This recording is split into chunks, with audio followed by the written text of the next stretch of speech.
Bonjour, alors pour le 8e épisode de cette série d'introduction à la valeur absolue, nous allons démontrer rapidement l'inégalité triangulaire pour les intégrales. Soit a et b deux réels avec a inférieur ou égal à b, soit f de ab dans R une fonction continue, donc une fonction continue sur le segment AB à valeur réelle, alors nous avons que la valeur absolue de l'intégrale de a à b de f de t dt est inférieure ou égale à l'intégrale de a à b de la valeur absolue de f de t dt. Ok. Alors ça devrait vous faire penser, ça peut vous faire penser à l'inégalité triangulaire pour les sommes que nous avons vues à je ne sais quel épisode. D'abord, avant d'attaquer la démonstration à proprement parler, j'ai besoin de m'assurer que ces objets ont du sens. Donc vous savez, en tout cas en sortant de la terminale, que vous pouvez intégrer sur des segments des fonctions qui sont continues sur ces segments. Ici, il n'y a pas de souci, la fonction f est continue sur le segment AB, vous l'intégrez sur le segment AB fermé, donc sur le segment AB, donc vous l'intégrez sur AB, donc il n'y a aucun problème pour la définition de cet objet, donc c'est un réel, et au final, vous prenez ce réel et vous regardez sa valeur absolue, donc le membre de gauche a du sens déjà. Maintenant pour le membre de droite, vous avez la fonction f qui est continue sur le segment AB, mais ce que vous intégrez, c'est pas la fonction f, c'est la fonction valeur absolue de f en fait, la fonction qui a t associe valeur absolue de f de t. Et il n'y a aucun souci, parce que dans l'épisode précédent, on a vu que la fonction valeur absolue était continue sur R. Regardez, la série est cohérente, voilà, c'est génial, voilà. J'attendais la continuité pour ça en soi.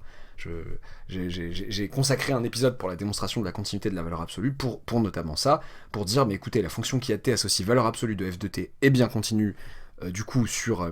j'espère pas avoir dit sur R. La fonction valeur absolue est bien continue sur R, mais si je vous dis que la fonction f est continue sur AB,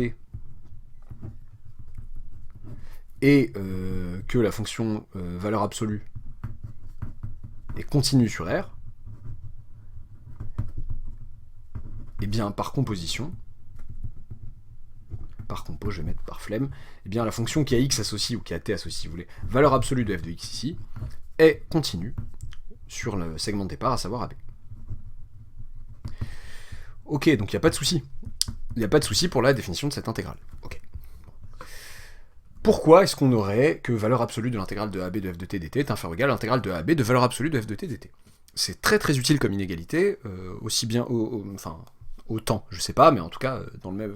ça fait partie des inégalités utiles comme la déclinaison pour les sommes. On avait dit que la somme, je sais plus comment j'avais noté mes réels, somme pour k allant de 1 à n des ak en valeur absolue est inférieure ou égale à la somme des valeurs absolues des ak. Des inégalités très pratiques, dans certaines situations, quand il faut majorer des quantités, etc. C'est utile. Alors, on va se servir, ça va être un peu un travail de flemmard, là, j'ai quasiment tout fait dans les vidéos précédentes, je vous invite notamment à revoir la vidéo 2, si c'est pas bien maîtrisé, celle où on a établi des encadrements utiles. Parce qu'on va se servir de ça, pour prouver que ce réel, qui est l'intégrale de AB de f de t dt, en valeur absolue est inférieur ou égal à ce réel positif, ceci est bien un réel positif, et bien pour prouver que ce réel en valeur absolue, que la valeur absolue donc de ce réel à l'intérieur est inférieure ou égale à l'intégrale de A donc à ce réel positif, on va prouver que ce monsieur, que j'ai entouré là, est compris entre moins ce réel et ce réel. Je vais commencer par dire un truc simple, je vais leur dire déjà que l'intégrale de A à B de valeur absolue de f de t dt est positif par positivité de l'intégrale. J'écris un petit peu mal ce soir. Par positivité de l'intégrale. Ok, pourquoi? Parce que la fonction que vous intégrez sur le segment AB est positive. Et vous intégrez dans le sens croissant des bornes. La fonction que vous intégrez, c'est la fonction qui a t associe valeur absolue de f de t, c'est tout le temps positif. Ok, d'accord, bon, soit. Et nous avons aussi que pour tout t appartenant à R, moi je veux m'intéresser à ce qu'il y a à l'intérieur là, donc à l'intégrale de f de t dt. Ok, mais je vais m'intéresser à f de t déjà, quel que soit t appartenant non pas à R mais à AB, puisque j'ai défini ma fonction sur AB. Quel que soit t appartenant à AB, f de t est compris entre valeur absolue, donc est inférieur ou égal à valeur absolue de f de t, et supérieur ou égal à moins valeur absolue de f de t. Je ne sais plus si c'était dans la vidéo 2 ou une autre, mais en tout cas, on a vu précédemment que tout réel était inférieur ou égal à sa valeur absolue, supérieur ou égal à l'opposé de sa valeur absolue. Ok. Par croissance de l'intégrale, vous n'allez pas forcément systématiquement tout le temps dire ça dans le supérieur, mais bon, mais voilà, en sortant de terminale, c'est cool. Certains le disent, d'autres pas. Par croissance de l'intégrale, segment AB, donc dans le sens croissant des bornes, donc les intégrales sont bien dans le sens croissant, je veux dire, dans le sens naturel des bornes, la borne du bas est inférieure ou égale à la borne du haut, je veux dire.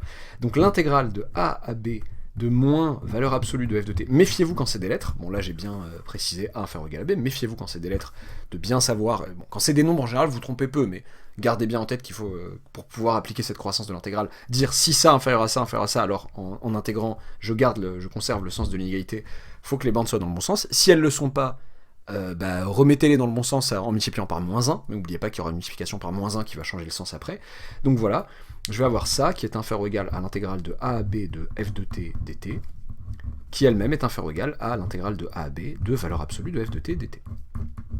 Ok, sympa.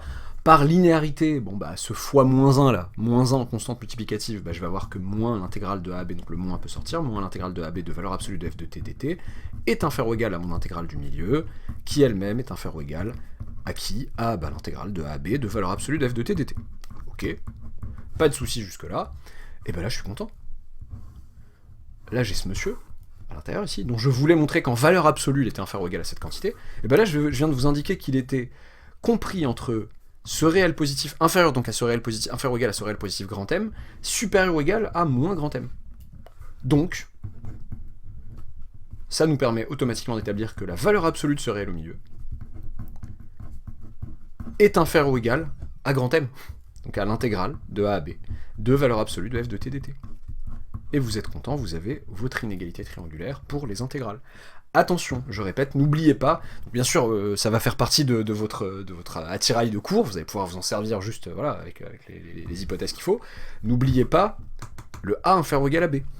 Je répète, parfois même, on va tellement vite, ça devient tellement naturel comme inégalité qu'on fait peu attention aux bornes. Quand on voit quand c'est des bornes numériques, quand on voit un 5 et un 2, on se dit attends, 5 c'est supérieur à 2, je vais pas me faire piéger.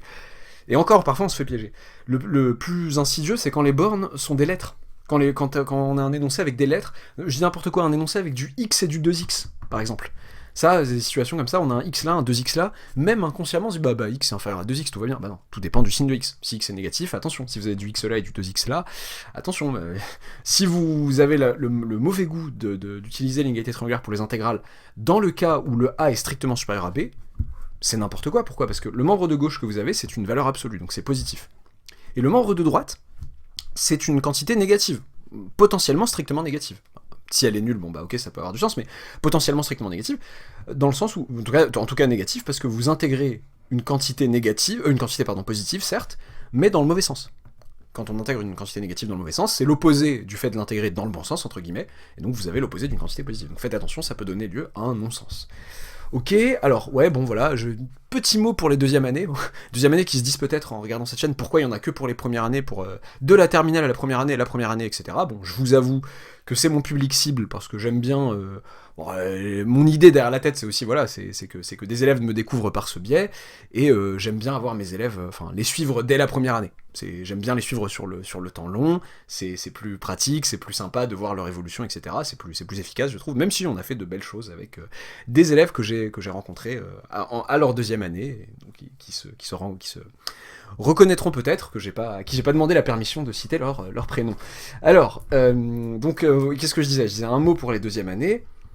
Faites attention, donc là j'ai parlé d'intégrales propres, entre guillemets, des intégrales tout va bien, sur des segments, de fonctions continues sur des segments.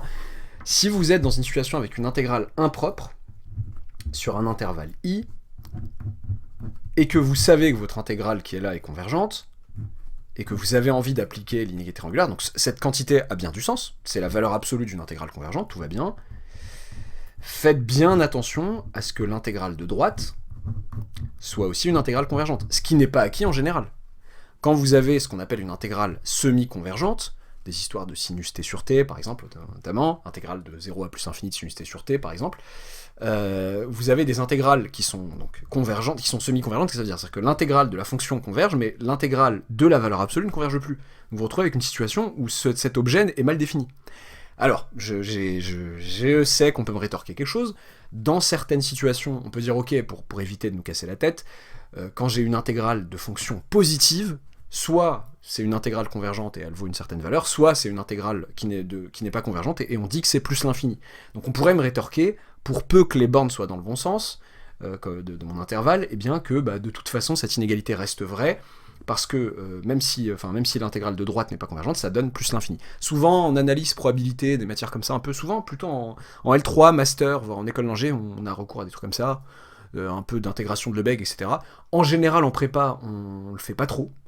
Je peux le concevoir, qu'on me dise voilà, inférieur à plus l'infini, quitte à ce que voilà, mais en précisant bien, mais je le conseille pas quand vous faites pas en cours, mais si vous l'avez croisé en cours avec vos profs, en précisant bien qu'on est dans une situation positive, je vois aussi que pour certaines interversions, certains se permettent ça, en précisant bien le côté positif du truc, et en n'oubliant pas que ça devient du calcul sur R-bar en fait.